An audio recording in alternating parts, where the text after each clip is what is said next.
All right. For the record, Jessica Kupferman from She Podcasts is here and literally just now said, "You had Elsie on before me? I mean, I'm the funny one." For the record. Oh no, why is Jess frozen? Don't say that. Can you hear me now? Uh-oh. Yes. Everything was All right. fine before I hit stream. Uh-oh. There we go. That's Okay. not good. Okay. Okay. I think we're good.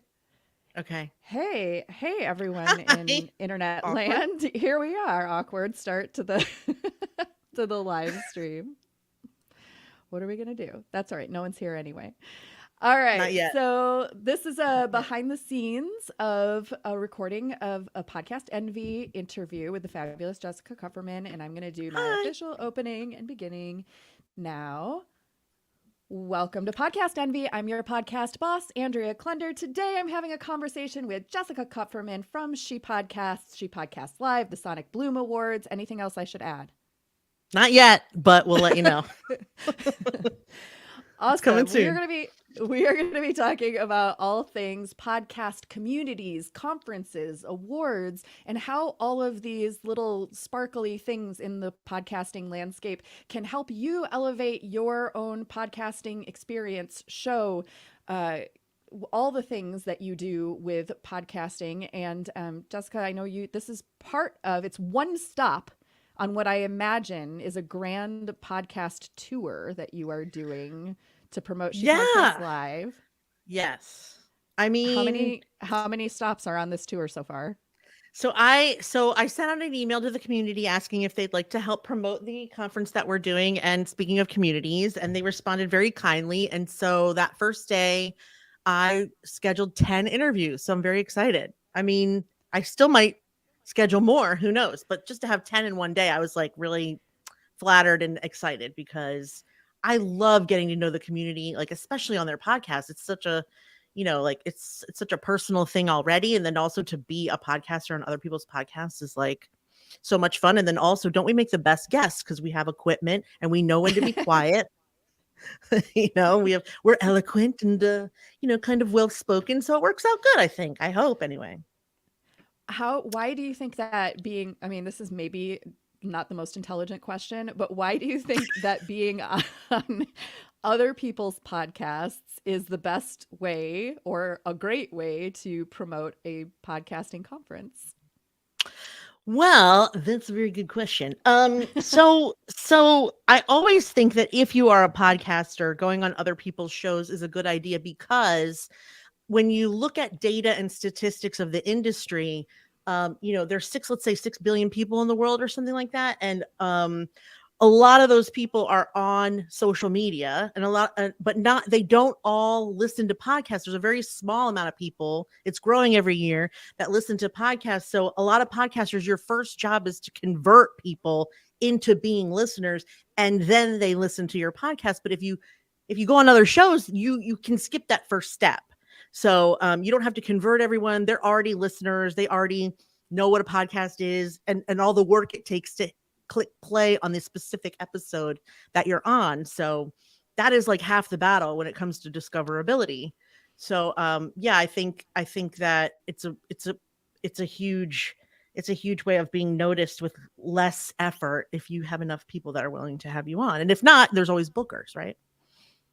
Well, I'm glad to be catching you towards the front end of this tour so that you're not tired of saying the same things over and over and I over again. I'll say it all differently every time. Don't worry. It'll be fresh, I promise.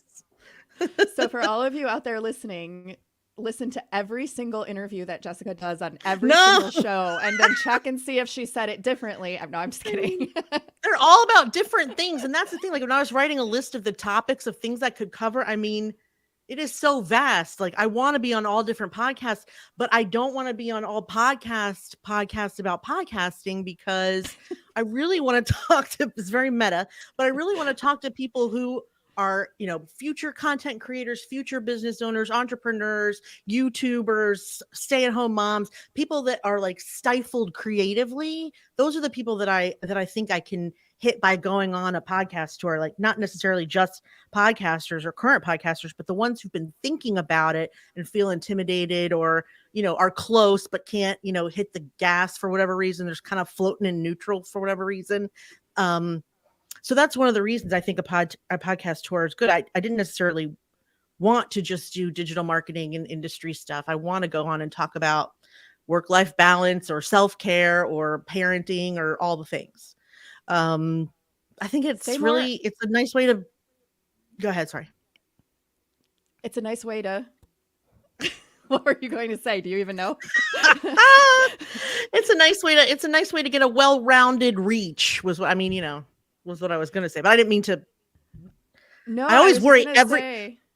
a podcast tour is like, it creates some anxiety because as a person with ADHD, I always worry that I'm talking too much because I can read nonverbals and tell when I should be quiet. But like, it's harder on Zoom or StreamYard, especially if there's a delay or we're far away. So like every time I have an interview, I get off for a half hour worry that I spoke too much, even though I'm the guest, right? But I'm still like, oh my God, I can't shut up. I'm sorry. I almost always I apologize would as soon as it's over. much rather have speaking too much than the guests who are not used to guesting, who like give Touche. you very like simple one word answers or like a sentence, and then you're like, okay, next question. Uh, Yeah, you're right. You're right. Better to have a chatty Cathy than the silent Sammy, right? That's true. Absolutely. All right. Take your glorious, wonderful marketing hat off for a moment and see if we can put on your equally spectacular storytelling hat and tell me a story about the birth of a child called She Podcasts. Where did this come from? I wish I could describe it as a birth. Like, I would say that the event was more of a birth process. She Podcast was more like a watercolor painting that took like 3 years to finish, right? Because I didn't intend, there was no intention whatsoever by creating this group. I needed a hive mind of people that I could ask that weren't going to make me feel stupid, not technical enough, and who also understood the questions that I was asking. Like at the time that I started She Podcast, it was 2013. There were very few women gurus, and even the ones that were editors and producers, like you would never know who they were because podcasting was always showing you the same guys over and over and over again. Not that there's anything wrong with them, but women were just secret. They were kind of like a secret. I went to Secret podcasters. for secret podcasters that nobody got to know because we were all knowing like the people who work at Libsyn and who else, John Lee Dumas and people like that. So everybody else was like a well-kept secret. So I went to an event called New Media Expo in Vegas I think the very beginning of 2014. And I met Elsie Escobar, who has been in podcasting for a very long time and who I met on an online business school. We were both trying to get our like offline businesses online so that we could do a one-to-many type business model. And I also happened to meet a couple, there was like 6 or 7 other podcasters I'd never met before that were brilliant and funny and sympathetic and supportive without trying to sell me anything. They were like just sharing of their experience without being like, well, you have to take a mixer and do the doodly do or whatever. I mean, like I don't know anything about audio and audio mixing because I was brought up a video person, and I feel like it's trying to learn piano after you play guitar. It's hard. I think in visuals now, and I don't know that I hear what you as a professional might hear. So, anyway, so I was like, oh, I've enjoyed this so much. I'm going to put them all in a Facebook group, whether they like it or not. And this way I can have them in my little pocket whenever I have a question. So there were 6 women. Elsie was like, oh my God, I've always wanted to start a Facebook group for women podcasters. And my first thought was, what the hell was stopping you? I could have really used that. So she was like, can I add some people that I know? And I was like, sure. And then like I blinked my eyes and it was 100 people because she's been in it for so long. And then, 100 grew into 500. And around the time it became 500, I went on maternity leave. So I had another Facebook group for women entrepreneurs that I thought, I hope that they don't, outgrow me or outgrow this group. I'm going to go on maternity. And when I come back, hopefully it'll be okay. Didn't even think twice about the podcasting group. And when I came back 3 months later, the first group, the entrepreneurs, had not grown at all. Our group, She Podcast, had tripled. It was 1,500 people in the time that I had a baby and came back. And Elsie was like juggling plates. She was like, can you please? I really could use, what do we do about? And I was like, okay. So I started focusing more on the women podcasters because they seem to need support so much more than women entrepreneurs. And there are a lot of, support resources for business people, female or no, but not a lot for women podcasters. So I was like, okay, let's just focus on this. But it took a really long time before we thought of it as a business. We each had our own business. Plus she works for Libsyn. I was still a graphic and web designer. So we were supporting this community, but not really getting paid. Like we had a Patreon. First of all, it was a great opportunity to throw spaghetti against the wall, right? So like we did workshops, we did a Patreon, we did a membership, we've done in person, online, webinar. We've tried all the things just to see like what will make us the money. Now, to be fair, it's not actually that good of an indicator because we never did anything twice for a really long time. So it's not, we're just like, well, let's do this now. And it was really fun, but it didn't become the well-oiled machine that you see now until during the pandemic. Actually, we did our first event in 2019, and I had the help of the person that does Podfest Expo, Chris Kremitzos, but it was basically just me and him.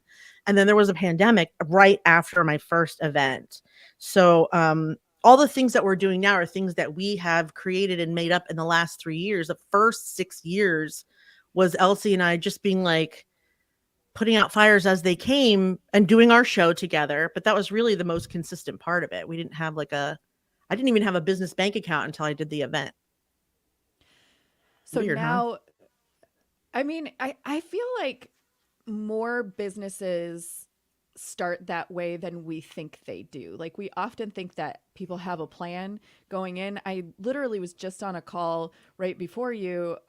Someone had invited me to speak to his community of podcast editors who are thinking of growing from being just like a solo editor into an agency where they have other people that Great work idea. with them and for them. And he had seen some comments that I had made in a Facebook group and was like, oh, that's what Andrea did.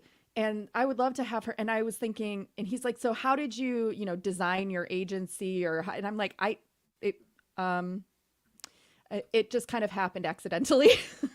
It was like, I did a thing. Don't you wish that you could be like, well, I had the foresight to see that the market was opening up for tech and podcasting and women in general. Like, I'd love to sound like a billionaire genius instead of tripping and falling into some kind of success. But like I said, it was a painting that we did a little coloring every year for a couple years until we could, see a picture coming to fruition. We didn't really do it with any intention, although I sort of wish we had. I wish I had the foresight, and then all I did was do it selfishly for my own benefit. and then everyone just kind of was like, I like that, that's a good idea. But it sort of creates this thing where like, not necessarily humility, but like if you don't start something with intention, you forget. Like I often forget that it's a thing that people know, but sometimes I'll have cousins or people I went to high school with that are like, oh my God, your She Podcast? And I'm like, how do you flipping know about it? Because I forget there's 21,000 people in there, and now, and it's a thing people know. They may not know who the CEO is. They may not know who founded it, but when they figure out it's me, they're like, oh, and I'm like, oh, that's right. People, because when you're in your hometown, like no one knows who the heck you are, nor do they care. But when you're more known in your industry and you're at an industry thing, it's very strange. It's strange to remember a couple times a year that people know you. I often forget. It cracks me up when I go in She Podcast Facebook group and I see you or Elsie post, hi, I'm Jessica. I'm one of the founders of this group, because people like literally are in there who don't even know who you are. Yeah. I'm like, that is so funny to me. They stopped knowing who we were like a year or so ago. Yeah. It got really big, especially over the pandemic, as you can imagine. People were, starting shows left and right.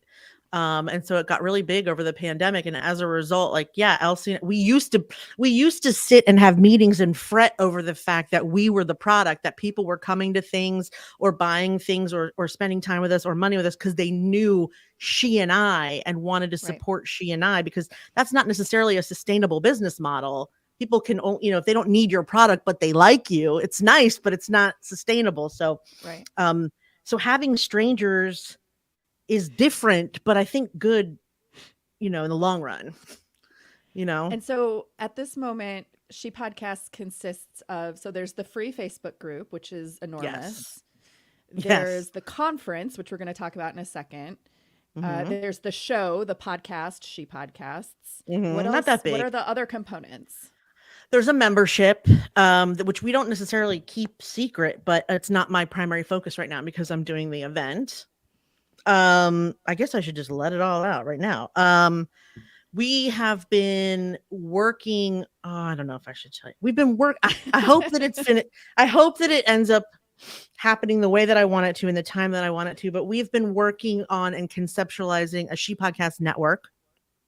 Although I have Scoop. no idea. Yeah, I have no idea when that will come into fruition, because as we were getting ready to do that, we came up with another idea, which is creating a 501c3, not turning She Podcast into a 501c3, but creating a separate Mhm. 501c3 that people could donate to help people come to our event that can't afford it. So like, we're hoping that people, that we can fundraise as a charity for women who want to be able to learn how to podcast, but don't have the money to fly or stay in the hotel or money for the ticket. And we'd like to get as much money as possible for that. Also feeding them, giving them nice swag, giving them, making it an event that doesn't drain a small business bank account, but something that like we could have corporate underwriters for, so that it can be a more generous experience for our attendees. So why She Podcasts Live? Why did you decide to create a conference? It's a mega undertaking, is like understatement of the century. Because my ego's enormous. That's why. Go ahead, finish your sentence. I'm sorry. That was it. That was it. Why? Oh, Why did you do this? um, there were two major podcast conferences that we were going to: Podcast Movement and Podfest.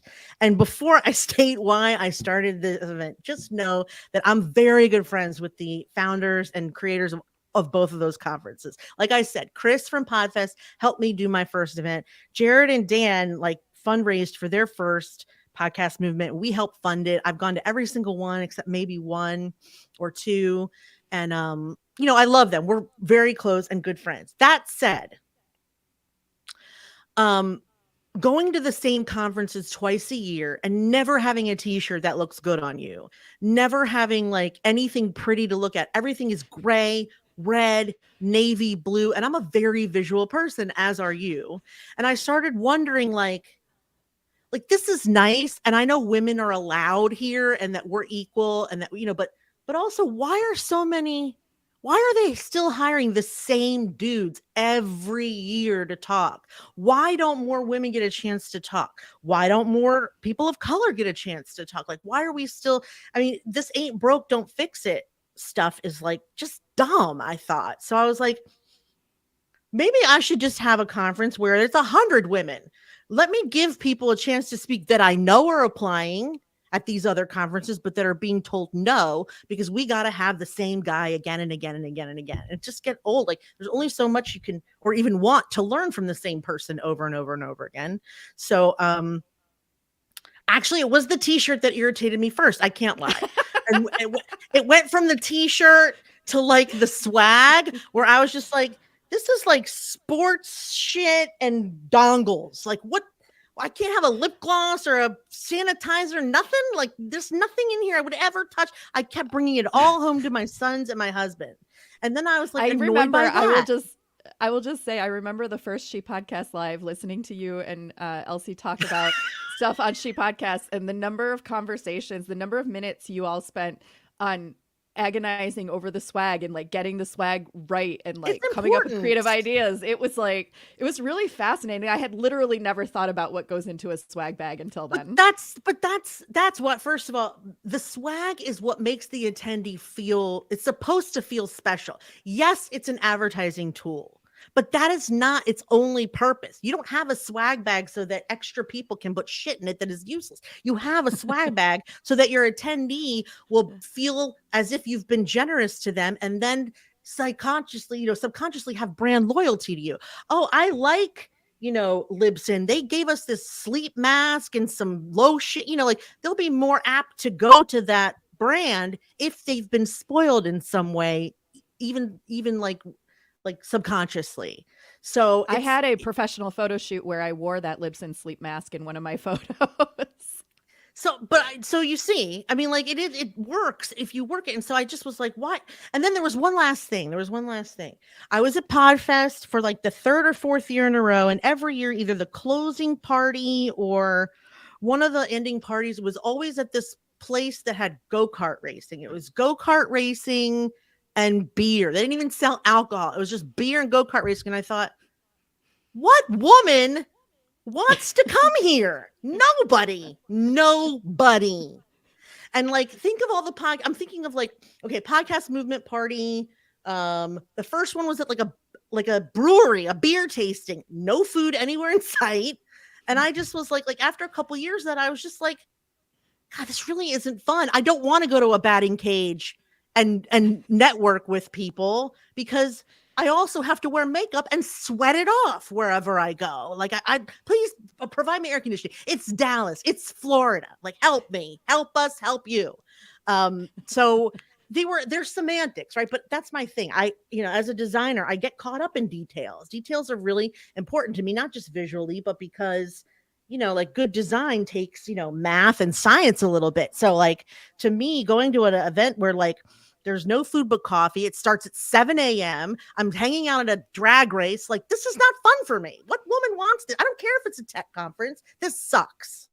And so after, and it doesn't suck. I love those men, like I said.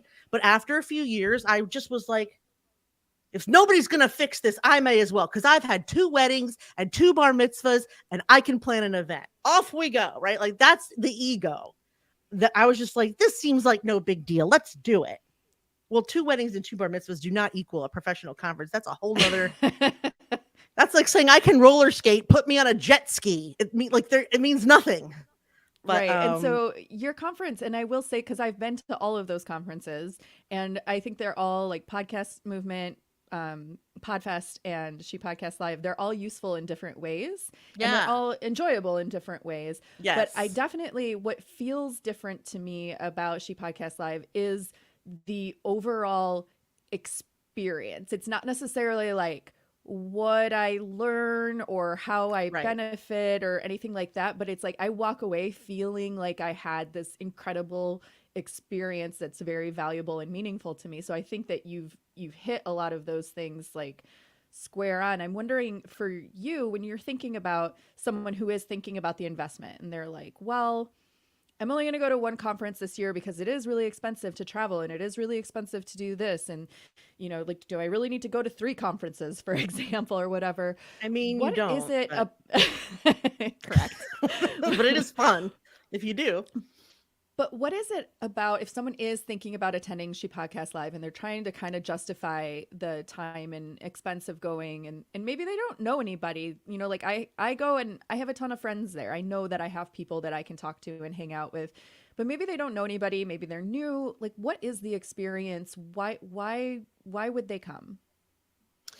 So you just reminded me of a final reason that I really wanted to do an event, besides the fact that the community was asking for it. I found that when Elsie and I went to these other events and did a workshop or had a lunch, that it was never long enough for me, that I had these relationships and that I was creating these relationships that I wanted to cherish a wee bit longer. And because it was one event and at a larger event, it just never felt like enough time with everyone all together. So I am very intentional about what you're saying, that it is an entire experience and that people really get a chance to interact maybe even more than they do learn, although the learning is like, 9 to 5. It's like 8 hours of learning if that's what you need or want.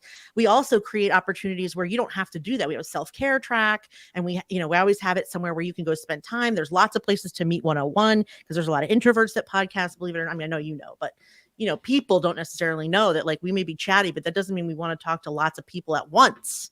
So, I think that being intentional about that vibe. Also, everyone is invited, so each of the three shows has their own specific vibe. Like the podcast movement vibe is very high energy, high five. You got this. Some of it is hierarchical, as in like, how long have you been doing it? How much money do you make? Who are you with? Like, not what show do you do, but what company do you work for? It's just different. Um, Whereas at our show, there is absolutely no hierarchy, even though we have the same separate, like, we have women there who are speaking that have worked for NPR for years, and we have people there from Spotify, and we have people there from Amazon, and they are commingling and intermingling in the swimming pool with someone who just started and someone who's, had 5 years as an autism kid, advice giver, and someone who's, works for the government in their little town of Minnesota or whatever. There's no separation. Everyone wants to hang out with each other, hear their stories, support one another. You never feel like someone's like testing to see if you're the person they want to talk to, and like, are you good enough for me to talk? Can I get something from this conversation? You never get that ever at our event, and that is one of the biggest differences, I think. Like, Podfest is very much like that too. It's very community oriented, but it's more like, I mean, podcast is almost more of a nonprofit vibe, don't you think? Where it's like everyone's welcome, and everyone, will accommodate everyone, and everyone, like, it's very community oriented, but in I don't want to say soup kitchen because that's not right, but you know what I'm saying? It's like do you know what I'm Chris saying? would Like a rec love if you center, called his like a conference rec. the soup No, he kitchen of wouldn't. podcast conference. It's like a rec center, like it's like a YMCA. Do you know that vibe that I'm talking about, where it's like there's positive vibes, there's good feelings, everyone's welcoming, it's really nice, and it's fun, right? Because but he also does that thing that rec centers do, where he's got games prepared and networking events. Like he's got like an agenda that includes planned fun, because Yes, that's his yes, vibe. So they're yes. very different. My vibe is like, we want to spoil you. We want you to be inspired. We also want you to laugh. We also want you to eat really good food. Also sleep in, since you can't do that at home. Also wear pajamas at nighttime, because we don't want to wear heels for each other, and we don't want to have to wear, like, we try and, like, not unconference, but just make it a completely relaxed, come as you are experience, where you don't have to, like, placate anyone and pretend like you're being nice to them, because you're being nice to everyone, because that's the vibe, and where you don't have to feel like someone is, interviewing you to find out if you're worthy enough to be their friend. So that is what Yeah. I think. That's one difference. I mean, like I said, the time that it starts is very intentional, because when I was going to those other shows, I had a baby at home, and starting things at 8 a.m. just made me angry. I just was like, oh, moms need to sleep. Like, we're away from the kids. Don't make me wake up earlier, for the love of God. Also, highlighting people of color, LGBTQIA. I didn't feel like, I don't know if the other shows like have that as a core value, or if they thought of it a lot, but we think of it a great deal. We want to hear from teachers and voices that we don't hear from a lot, because there's no growth without a diversity of experience. And I don't feel like I get that at the other shows. There are other things that I get. Those shows, podcasting shows in general, have completely changed my life, the trajectory of my life. But when I was creating it, I wanted that to be for a different reason. I don't want it to be in spite of the programming. I want it to be included in the programming, that it is designed so that you will make connections that you'll carry, that you'll remember, and that you'll carry, and that you'll cherish, and that will be, long time connections. So, I think that those things are very intentional, having them be different.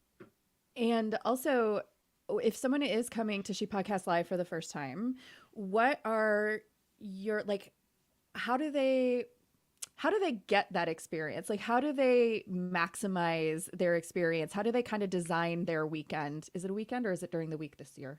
This time it's during the week. That's It's because during the the week. boat. Yeah, I didn't want it to be during the week because I also think women, are more flexible on weekends, but it's a casino. It's like, MGM it's like a Yeah. Vegas hotel in the middle of Washington, D.C. So like Okay. it's a casino. They're like, we don't give up our Friday and Saturday nights. Those gamblers come and we're not asking them to leave. No, thank you. So Yeah. so yeah, It it's a makes sense. Monday through Thursday this year. What were you gonna ask? Sorry. What's if somebody's coming for the first time, what do you recommend? What are the tips for getting the most out of the experience? Um, Walk it's in the hard door, because surrender and go with the flow. yes, I Ah, think just, I think that it's one of the few places where you can't be afraid to sit down by yourself. You can't be afraid to leave the hotel room. Hopefully you're not too exhausted by the end of the day where you're like, I cannot tonight. I just cannot tonight. We want our evening experiences um to support what you've done during the day, to nourish that, not to exhaust you for the evening. So even introverts and people who are exhausted know they can just come down in the lobby, join literally any group of people talking, introduce themselves, and have a good time. So I would say, regardless of how shy and introverted you are, this is one place where you don't have to be afraid to be social because you're just accepted as equal, which I don't think that that's a personal accomplishment for me. It's just a testament to what the people are like in the group, but it is really nice. One of the few conferences I've been to where I do feel like no matter how socially anxious you are, um, you can relax. So my first thing to say would be relax. My second thing to say, this is any conference, is think about where your show is right now and just focus on the very next step. If you're new, focus on getting it live. If it's live, focus on getting your skills down, interview, editing, whatever. If you're ready to make money, just focus on, don't go to everything about books and advertising and speaking and. There's going to be other opportunities, but that's how you overwhelm yourself, I think, is trying to learn everything at once. So I would say spend equally as much time learning as you do socializing, because the socializing part sneaks up on you and becomes equally, if not more valuable, but you have to be there in order for it to happen.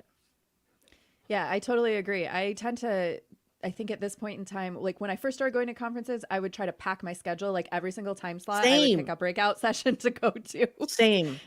And now I try to prioritize 1 to 2 breakouts per day.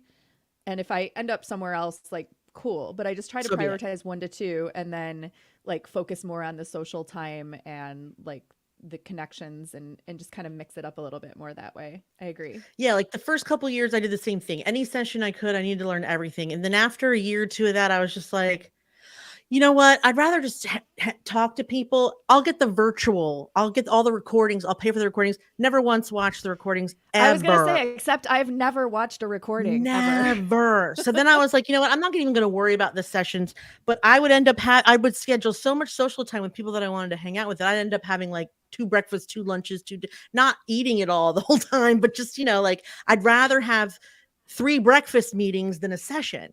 I'd rather have, and even if they overlap, just to have the person be like, hey, sit down. This is my next meeting. Hey, this is this person. This is this person. Y'all should talk. Blah, blah, blah. I think that is much more valuable than, or at least for me, once you get to a certain point where you're like okay with the success of your podcast, or it's not your main focus, then you can, learn how to like schmooze with other people and go out of your way to meet people specifically that you want to talk to. I want to spend just a couple minutes talking about the Sonic Bloom Awards. Yay. What is this? And again, the same question, like even more so, of why would you organize a conference? Why would you organize an award show? Well, Elsie and I have talked about doing it before. We didn't really want to take it on. I have a staff member that has done it before, and then also Tiffany Kane had. We had been thinking about it, and then Tiffany wrote us an email and was like, "Hey, since you postponed in October, I wonder if you would mind doing an award show." And this was right at the same time that my sponsorship director Margie was like, we should maybe try and do an award show. And I was like, this seems like fate. Let's do it, because the Ambies. So we used to have the podcast. What is it? What was it? Hall of Fame. Hall of Fame. Like Podcast Movement would do the Hall of Fame, and you could nominate someone for the Hall of Fame, then you would go to the Hall of Fame in a fancy dress and watch them get their award. And then there became the Podcast Academy, which I think bought the Hall of Fame. And then they created the Ambies, and the Ambies were mostly to, like, they mostly award people who uh they mostly award people who do it for a living with a large budget and a large staff. Like, when I started seeing who was Like a being nominated, I networker. thought, well, that's not fair. That's like that's like coming into the, like, that's like coming into the YouTube awards and like nominating Seinfeld. Like, what are you doing? Like, that's not what it was supposed to be for. But other than the People's Choice Awards that's done by uh Todd Cochran of Blueberry, there really isn't anything now that just highlighted independent producers and hosts. And furthermore, there are pockets of award shows like the Black Podcast Award Show and Asian American, I forget the initials.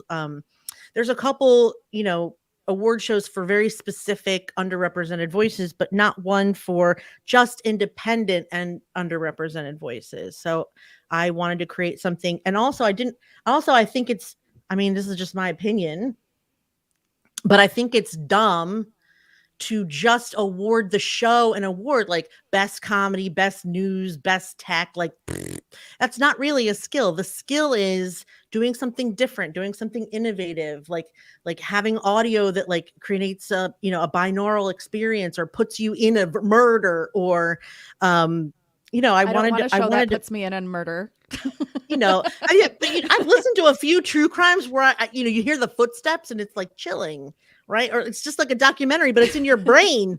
So that's what I mean. I don't mean I don't want to be part of a murder, because that sounds bad. That did sound bad, didn't it? No. I just mean, I want to celebrate people who have a specific skill, not the end result. I didn't want to award the end result. So Sonic Bloom is about, again, women and non-binary podcasters who are doing something creative and innovative in the industry. And, I want their peers to be able to celebrate them in a nice way and have them get a nice prize and, maybe wear something nice and have it be fun.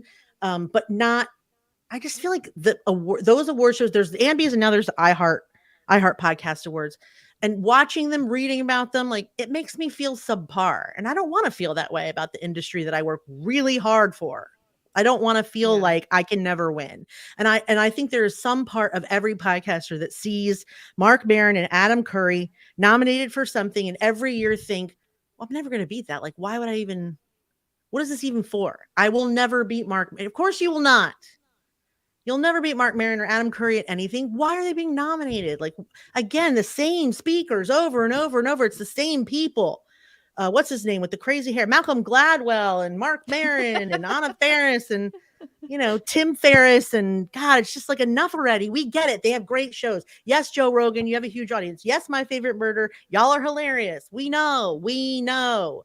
But there's never any highlight on anybody new and creative and innovative, or even not, again, working with an enormous staff and budget. So I wanted to shine some light on that.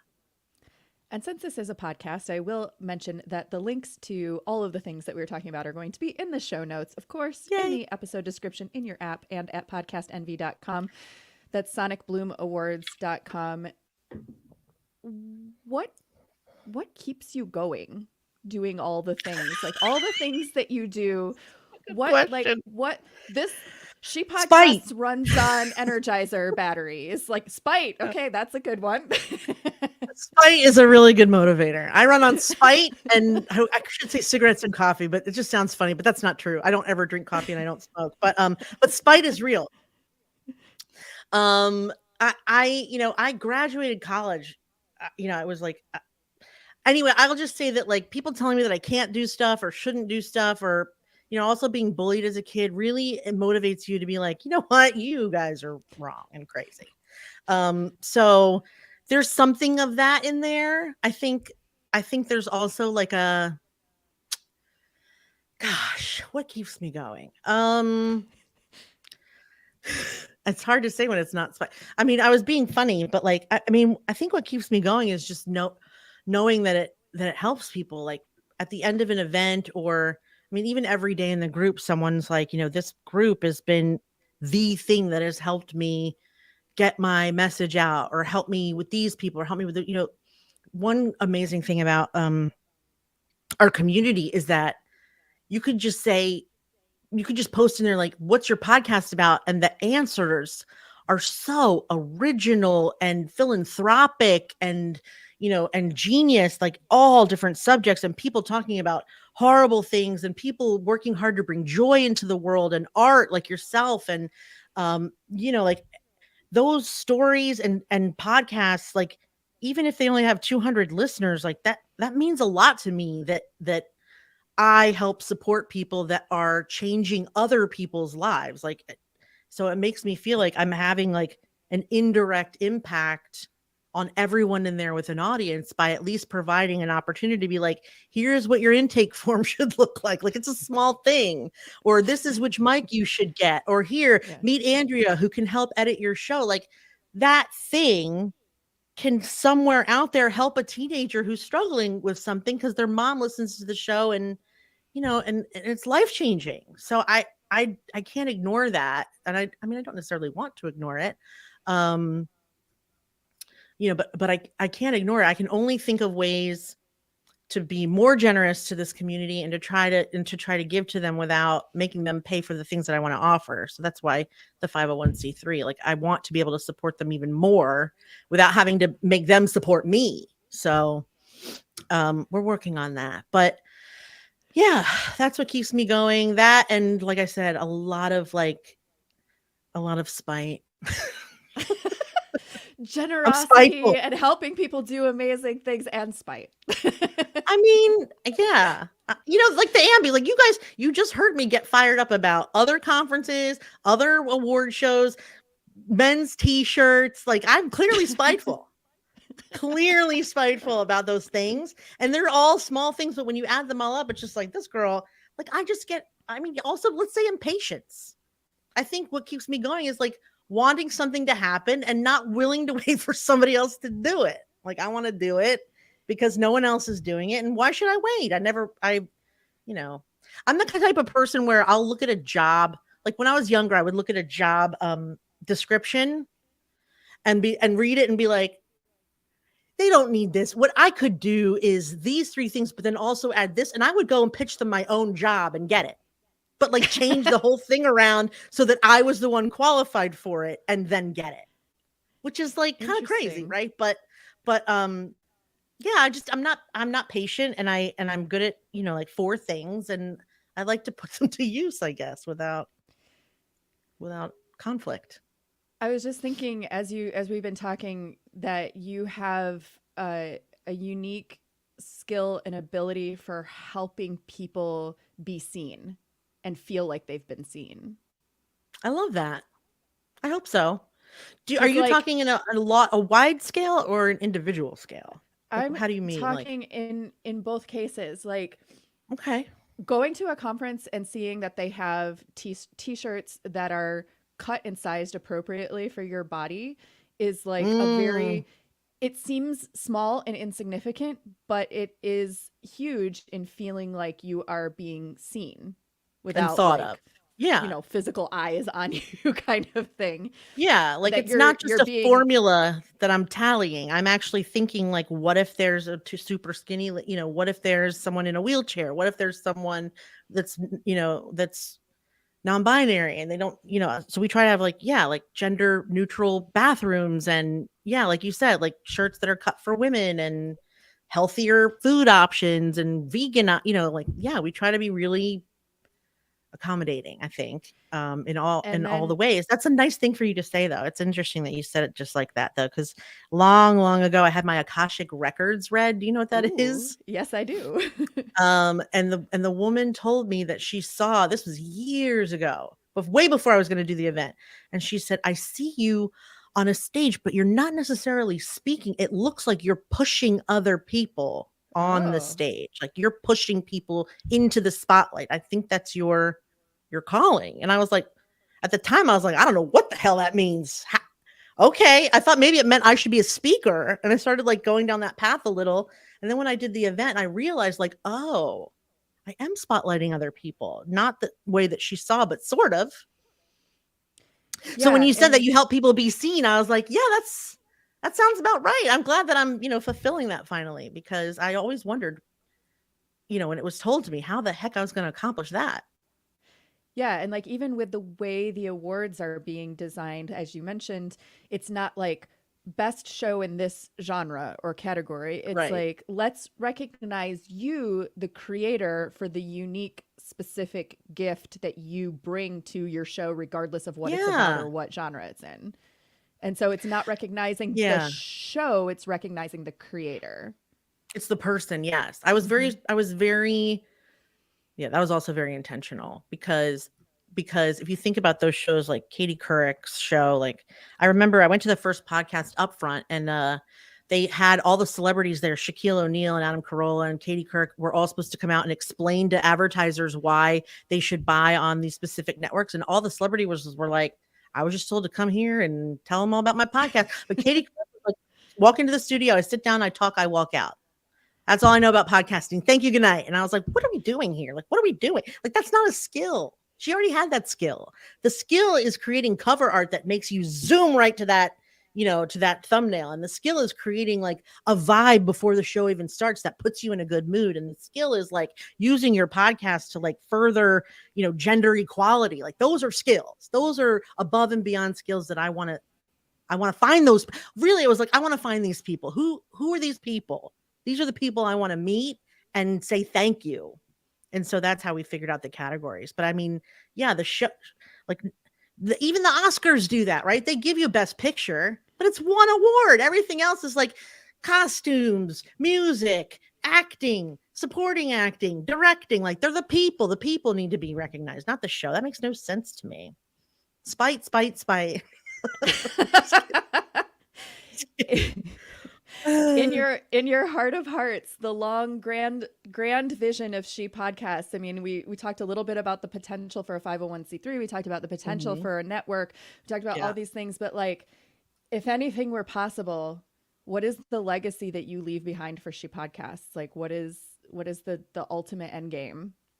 World domination. Yeah, I mean the ultimate end game would just be to increase the amount of women's voices that are informing you about things, all things. Because with only 30% of women being podcasters, that means that the majority of podcast listeners, including women, are still learning about subjects, hearing news, and being entertained by men. And not that it's a bad thing, because I love men. I made two of them. But but I also feel like we've just learned and been told what to think and learn by men for so long that I want my legacy. I would like to be to like have provided options so that you can learn from someone that is exactly like you, that has been through the exact same thing you're going through, and not necessarily Ron Burgundy. Like Ron Burgundy was the only newscaster, guys like him for years. And I would like to think that in some part I'm like, introducing Veronica Corningstones every once in a while so that there are options. I want there to be options for people, whether they want those options or not, frankly, because I think a lot of times you don't know. It's like the speakers, right? You just hire the same dudes over and over, not realizing that there's a Hispanic woman that will change your life, who's never spoken before. Like that's what I want my legacy to be, I think. That's a very interesting question. Thank you for asking. I've never thought about it, but I like that. Thank you. Is there anything else you want to say before we end? I love you. No. Oh, uh, love you too. yeah, no, I mean, I think that just, if you're listening to the show, you probably are a podcaster, I'm assuming, or interested in Or, yep, podcasting, or right? Or you're in that category of like pod dreaming, one or the other. yeah, pod dreaming. And I can say that, like, here's what I can say. It's not as hard as it looks. It looks very technical and it is hard work, but it's not like brain surgery. It's just lots of steps, but all the steps are easy, right? I mean, wouldn't you say? I mean, not editing, just podcasting itself. Like you have a very specific technical skill, but I'm saying just as a host, I mean, yeah, you gotta have good equipment. You gotta know where to put it. You gotta upload it, but like There's a lot of steps, but I don't think the steps are as hard as you think. And I And think that if you're in community like this one, those things that you need help figuring out, you will find somebody who will help you. that's exactly right. But also with all things digital, nothing is permanent. So if you hate it, you can just stop it and yank it off the internet. There's no risk whatsoever with building a website, with starting social media, with podcasting, YouTube, any of it. It's all deletable. You're welcome. Right? Like it's nothing's permanent. So just give it a go. Give it a go. I suggest you give it a go somewhere where you can feel relaxed and where the environment is intended to educate and inspire you and support you. So I would love it to see you guys in Washington D.C. this summer. So you can tell me I heard you on Andrea's show and you're right. What the hell am I waiting for? It's easy. Right? Maybe. Right. You got it. You got it. I am going to end the broadcast. Don't go anywhere yet. Okay.